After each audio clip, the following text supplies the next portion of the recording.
Now, hello everybody. Thank you for joining. I'm Denise.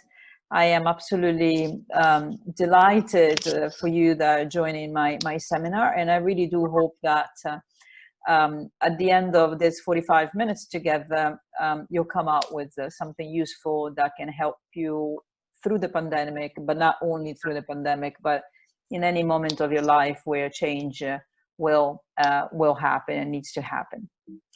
Now, Katie, I don't know, but I can't change yeah, that's it. I've done it. That was already my first risk, basically.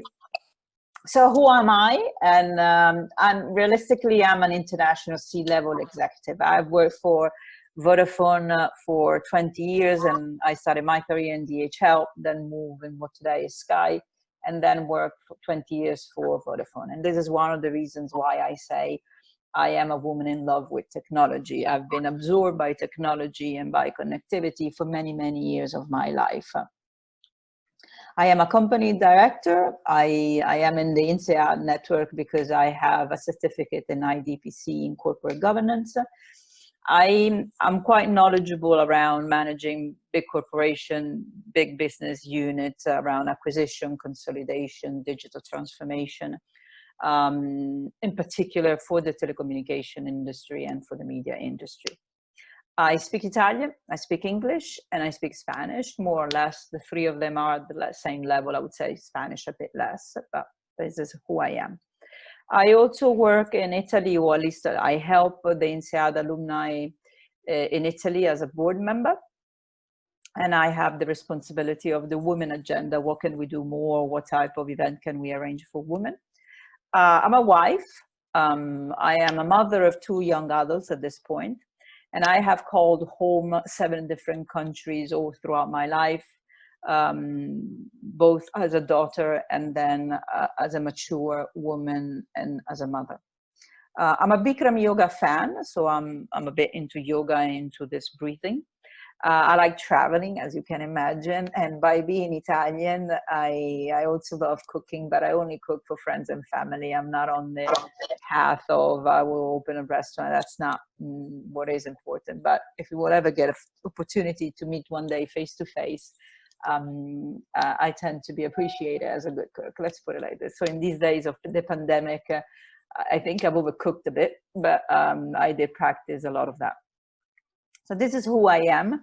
Why am I here today is a bit more to explain how have I lived this crisis, how have I stayed positive all throughout, and also I'm a strong believer, and I'll explain in a bit why that life is getting longer and longer, and we need to keep on learning and keep our skills always at the best status. So for me, the pandemic, it wasn't about what am I going to do now, but it was all about how can I take this opportunity and add new skills to my profile and to my CV. So that's the way I've positioned, and this is how I've accepted to participate and to run this webinar.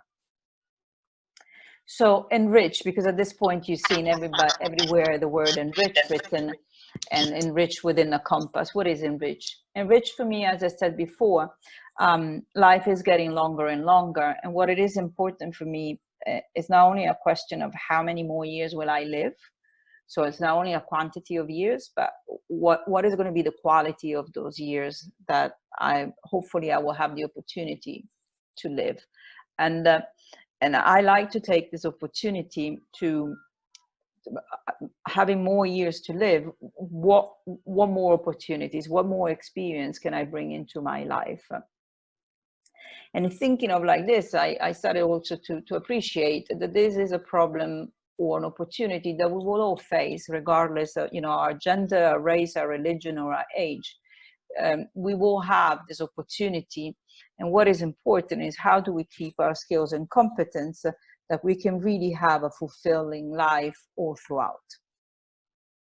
I have changed my life more than one time, having lived internationally several times, and every time I was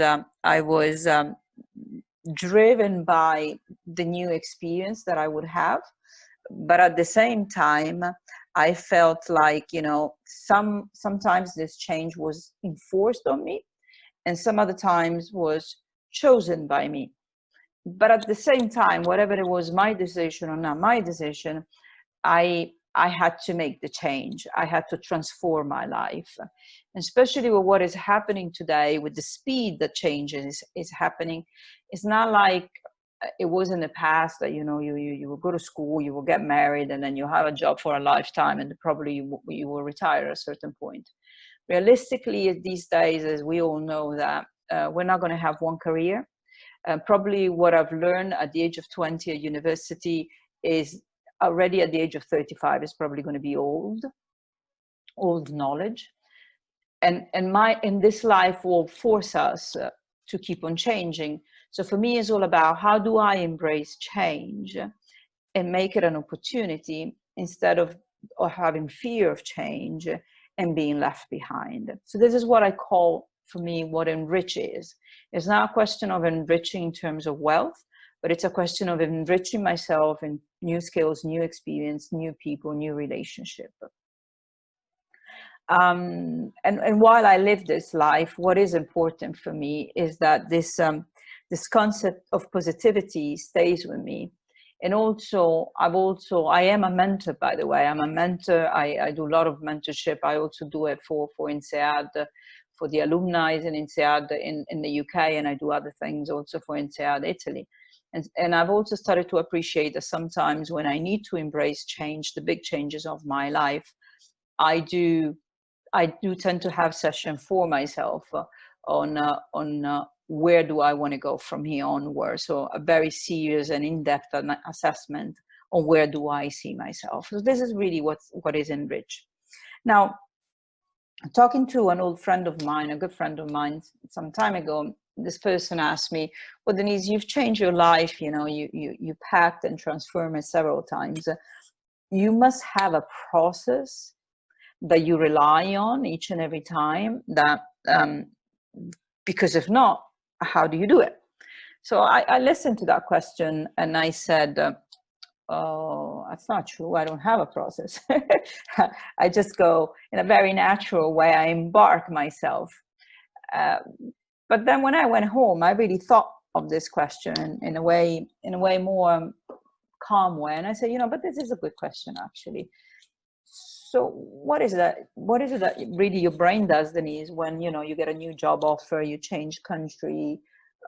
What is it that happens in you? It is true that some of the steps you take are very natural, but it's also very true, when I started to think about it, that they were very consistent, they were very logical, that I did follow a mental process. Probably it wasn't a written process, but it was a mental process that I would use each and every time. And I call the flip because it works for me, and it reminds me very well in which step of my journey I am in. And each letter stands for, F is foresee your future self. So what does that mean? Just to be very, very explicit in the example. So if when Vodafone asked me, I'll give you a very clear example, to go and relocate in Egypt, I said, oh my God, do I see myself in Egypt? You know, I'm an Italian woman, I'm married, I have 2 children. How is this going to happen to me? So I needed to project myself to understand if that was an experience that I wanted to have or not. Then once I've taken the decision, and that first step, we'll see it later on, is extremely important to understand what is it that you want to become. Then once you decide what you want to be, then you need a plan, because most probably what you are today, what your skills are and what your competence are today are not going to be enough to make you be successful or to strive at the end of your journey. And so you need to start understanding what are your gaps, what is it that you need to work on. And this is where I say you enrich yourself, because the minute you admit that there are things that you need to learn, that's where you keep on growing, learning, and becoming a different person at the end of it. And then the other thing that is very important for me is that you need to initiate your plan. Once you have a plan, you need to initiate it. If you don't initiate, if you don't take that first step, you're never going to get anywhere, because you still, you know, you will remain sitting on your sofa at home or your desk at the office, but you're not really starting your new journey. So whatever it is, take that first step, make it happen, and then from there maybe adapt. But to initiate, it is extremely important. And then what I call the last bullet, which I call a purpose. Maybe if this was a business presentation, I would call it more KPI type of, what's your purpose?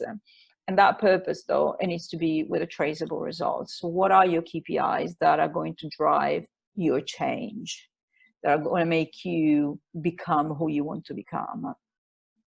And this is a process that I have applied many times, more from a business perspective than in a personal perspective. But it does work very well also from a personal side on what you want to add, just as a person and not just as an executive.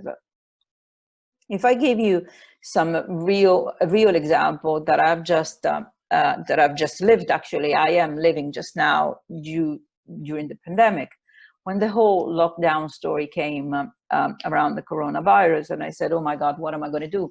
This is not me. I mean, it's impossible for me to stay at home, 3 weeks, 6 weeks, 9 weeks. Nobody really knew what was going to happen. So I flipped it again and I said, well, you know, let's be positive, Denise, and let's look at it as an opportunity. Now, you probably would have not thought that you were going to stay in your house for two months, but what is it that you would like to learn? That, you know, what is it that in the years you always have put on the side and you never had an opportunity to explore for whatever was the reason? So I was sitting one day having dinner with my family, and we said, hey, you know, this is a very, very unique opportunity of ours all together, and who knows what is going to happen to us. So why don't I keep a family diary? A family diary. I've never been a writer in my life. I mean, I don't go beyond PowerPoint. I've never been an excellent writer. But I said, okay, let's write it, because maybe, you know, in 3, 4, 5, 10 years' time, will be interesting to understand what did we do during the lockdown, what did we live, what were we talking about, what was the weather outside, what was London like. So, and that's the way I started with, how do I foresee myself? You know, what is it that I would like to be at the end of this 3 months, 2 months? What is the skill that I want to come out of the pandemic and make sure that I have learned something else? I've enriched myself even in time of crisis.